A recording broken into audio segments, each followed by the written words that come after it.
Michael Jackson trained for something most people never notice. Not a move, not a spin, not even a song. And yet, it's the reason his performances felt different from everyone else's. People say Michael practiced obsessively, and that's true. But what almost no one talks about is what he was actually training for. Most people believe Michael Jackson was born with supernatural talent. Like greatness just happened to him. As if he woke up one day already knowing how to move, how to command a stage, how to hypnotize millions. But the people who worked with him tell a very different story. They say Michael didn't train like a singer. He didn't even train like a dancer. He trained like someone preparing for a moment that could only happen once. Rehearsals weren't about getting the steps right. They were about repeating the same sequence until something else clicked. Something harder to describe. Something invisible. Michael would stop the music to fix details no one in the audience would ever consciously notice. One finger angle, one shoulder drop, one half-step delay. Dancers remember being completely exhausted, legs burning, shirts soaked, while Michael calmly asked to run the same transition again. Not because it was wrong, but because it didn't feel inevitable yet. That's what he was training for. Michael wasn't chasing perfection, he was chasing control.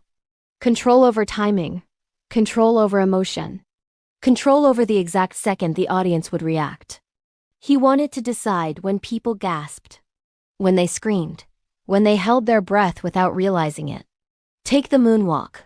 People think the power was in the move itself, but plenty of dancers could do something similar. What made Michael's version legendary was when it happened. The stillness before it. The pause after. The way time seemed to stretch just long enough to make people unsure of what they had just seen.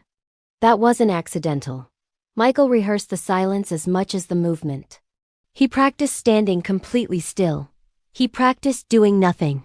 Because he understood something most performers never do. Anticipation can be more powerful than action. That's why crowds screamed before he even danced. They weren't reacting to what he did. They were reacting to what their minds had already built. This is why no one ever truly replaced Michael Jackson. Not because others weren't talented, not because the industry didn't try, but because very few people were willing to train for something they'd never be praised for. Something most people wouldn't even notice. Michael believed the audience deserved the absolute best version of him.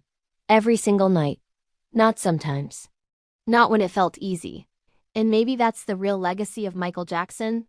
Not just the music. Not just the moves. But the reminder that greatness is often built in places no one is looking. For moments most people don't even see.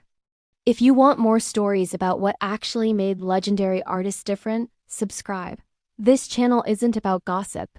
It's about the invisible work behind iconic moments.